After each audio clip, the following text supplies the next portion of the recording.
The GTA Definitive Edition titles adopted a very different visual tone from the original games. San Andreas was the most severely affected, lacking the sepia-toned haze that defined the original release. GTA 3 lost its blue and green tint, and Vice City had a pretty neutral look. Basically, all three titles looked a little bit bland, measured up against their PS2 forebears, which had distinctive visual styles. Looking at the iOS version of the game, running here on an iPhone 15 Pro, it's clear that the lighting has been dramatically overhauled. San Andreas is the most obvious place to start. Just look at the bold, yellow-orange color tone in this scene. Also note the lens flare when the camera faces the sun, and the prominent smog as the camera shifts to another angle. During gameplay, distant detail is occluded somewhat by a sort of bluish distance fog, giving the game a hazy and slightly oppressive feel.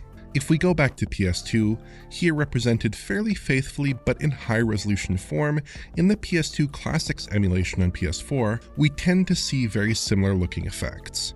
This kind of fog effect served a dual purpose, obscuring pop-in on the relatively weak PS2 hardware, and providing a sense of atmospheric scattering, so its replication on iPhone doesn't need to occlude as much distant detail. As the day fades away, this effect takes on a hazy orange look, as the sun's rays travel through a thicker layer of atmosphere. The same is true in GTA 3. The original Definitive Edition remasters present 3 with a clean, sort of sterile tone, while the new iPhone versions give it an obvious blue-green tint. The sky also has a very different appearance here. If we circle back to the original title, we see similar artistic flourishes, which helped define the look of this early PS2 classic. Vice City probably fared best of the definitive editions, with an overall visual appearance that didn't feel too far from the original game.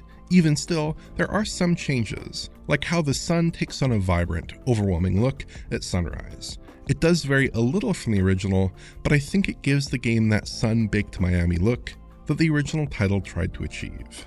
The revised lighting also significantly affects the color of the water across all 3 games. The base watercolor tends to appear darker across a range of lighting conditions, which lends the water a slightly more realistic appearance, I'd say. The opacity and use of reflections in the water do seem very similar though. I've been showing off the iOS version of the game max settings here with the classic lighting option enabled, but we can turn off classic lighting if we so please. Here, we get a lighting presentation that is quite similar to the earlier Definitive Edition releases. It's not exactly the same, but it does resemble those releases more closely, if you'd prefer a more neutral lighting style. Overall, I think the updated classic lighting is a big improvement over the earlier Definitive Edition releases, and it resolves one of my major contentions with those games. The revised lighting clearly takes a lot of inspiration from the original titles, and in doing so, brings these new releases stylistically much closer to those games.